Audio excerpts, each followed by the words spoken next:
Okay, hi everyone. I'm Denise and I'm here with healinghacker.com. Today we're interviewing Henry Ehrlich. He's traditional Chinese medicine, Western science, and a search for the cure. Thank you for being with us today, Henry. Well, thank you, Denise, for having me. It's my pleasure. All right, so I am going to start. Can you tell us, how did you go from writing a book about conventional allergy treatments to writing a book about traditional Chinese medicine? I'd be happy to.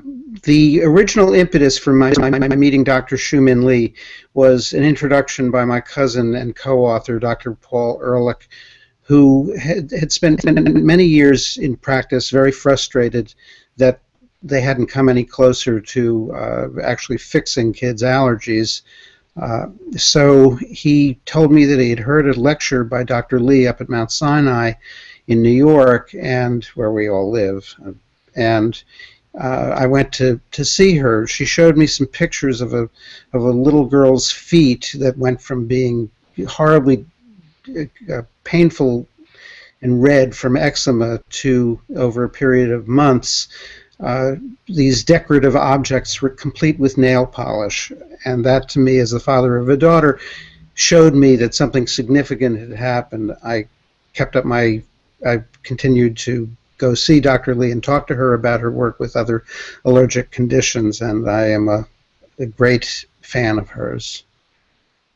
So, obviously, coming from a Western science background, can you tell us, how did you approach this subject?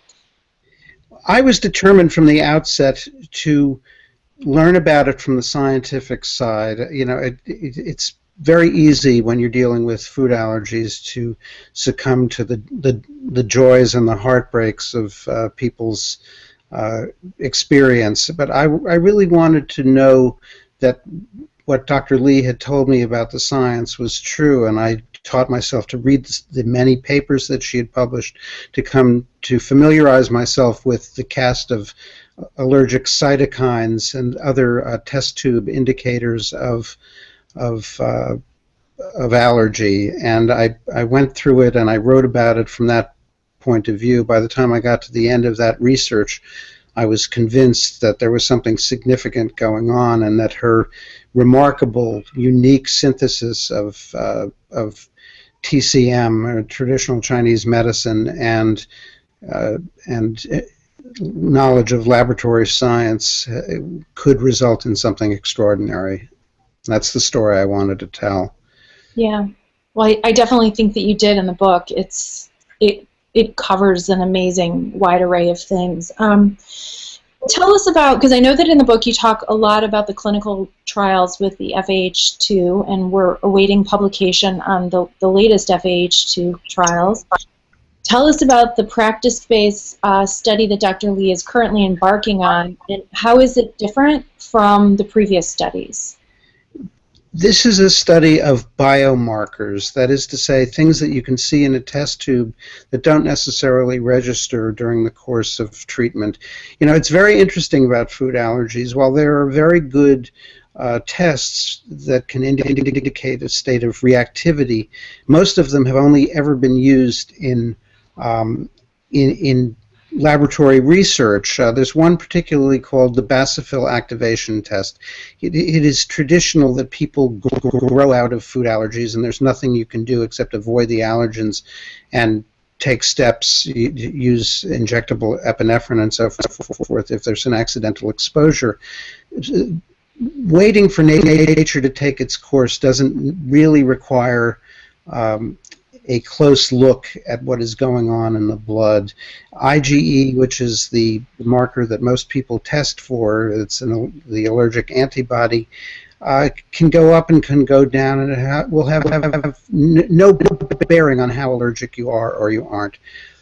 What this study does, the principal biomarker that they're going to be looking at, is called the basophil activation test. The basophil is an effector cell that floats around in the bloodstream, and it goes to this. If there's an allergic reaction, it goes to the site of the reaction and degranulates. It reinforces the work of the mast cell, which is actually embedded in the tissue. For many reasons, mast cell is a bad marker because you have to go and gouge these cells out of the tissue in order to test them. But basophil is easier because it does float in the bloodstream. By exposing these allergic basophils to antigens, allergens, in the laboratory, you can see whether they're going to react or not. And this is a way of measuring progress with food allergies, which, of course, so many of us care so deeply about. That this study will use that marker plus several other cytokines that are associated with improvement in a state of in the allergic state. So, and in that study as well, what will you be using to replace food challenges? Because I know you talked about. Yes, food challenges are the best way of establishing whether somebody maintains a food allergy, but it's very difficult to measure a kid every year for whether he's grown out of it or not by giving him something that may make him anaphylactic. So this is a way of, it's what I call tolerance in a test tube. That is what they're going to be measuring with these biomarkers. It's also being done in a practice, which means it's more flexible than using a full bore, protocol that you would have in a clinical study where you have to have controls or not. It'll be a small number of subjects who will be treated with traditional Chinese medicine and then measured for their response over a period of months rather than a period of many years. Fair enough. I think that in something that you do communicate a little bit in the book, what is the challenge with this type of research? The challenge is that to meet full-scale NIH protocols involves as I said, controls, big populations that conform to a really rather narrow spectrum of allergy. It involves double blinding and so forth. This is more practical. These patients will actually receive treatment. There won't be any placebo given.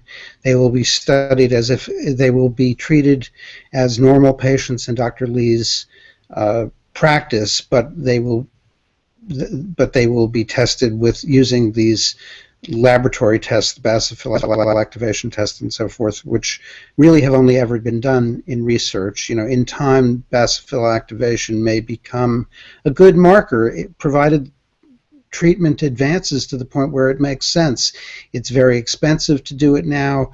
There are certain rigors to basophil activation testing. You can't just put blood in a test tube and put it in the Quest box and expect them to come along at the end of the day and collect it and mail in the results. It has to be done close to the time of the blood draw. It means you need proximity of a laboratory, and so it's really rather rigorous. But over a period of time, if it becomes common enough, who knows what the testing companies might come up with by way of making it more convenient for normal people seeking treatment. Sure. So one final question, because I know that you have, obviously, the book that you wrote about food allergies and Dr. Li's work took a long time. What's next on the horizon? Well, for one thing, I continue to edit my website, asthmaallergieschildren.com, which is a wonderful resource, and there is a book associated with that, Asthma Allergies Children, A Parent's Guide, which is available in paperback and as an ebook, and there's an ebook original called Children's Allergies and Asthma, One of Nature's Dirty Tricks, which is also available. But apart from that, Dr. Li and I are going to co-author a new book, which is in many senses a follow-up to the book that I wrote about her. It's going to encompass her own personal agenda as both a practitioner and as a researcher, and it will recount some of the diseases that she's both researched and treated for in her private practice, which is really very, very exciting. She eosinophilic esophagitis, EOE, is a big one that people worry about now. She's actually trying to treat that, and with some success in her private practice. Horrible recalcitrant eczema, which is day to day a bigger detriment to the quality of life of the patients who have it, and it starts very, very young. It's the first step in the atopic march. She has been treating that very successfully for a long time. We're going to write about that.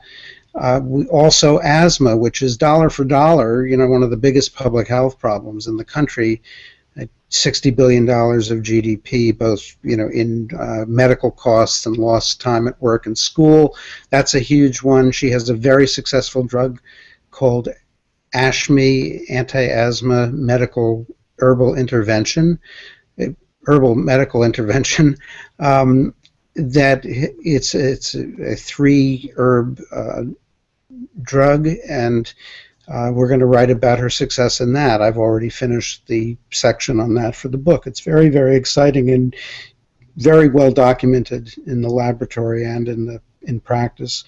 Another one is mast cell activation syndrome, which is kind of a tangent to mastocytosis, but has only been acknowledged as a real unique condition for about 5 years. I'm writing about that. There's I have a wonderful case history about an MCAS patient who was really literally snatched back from the jaws of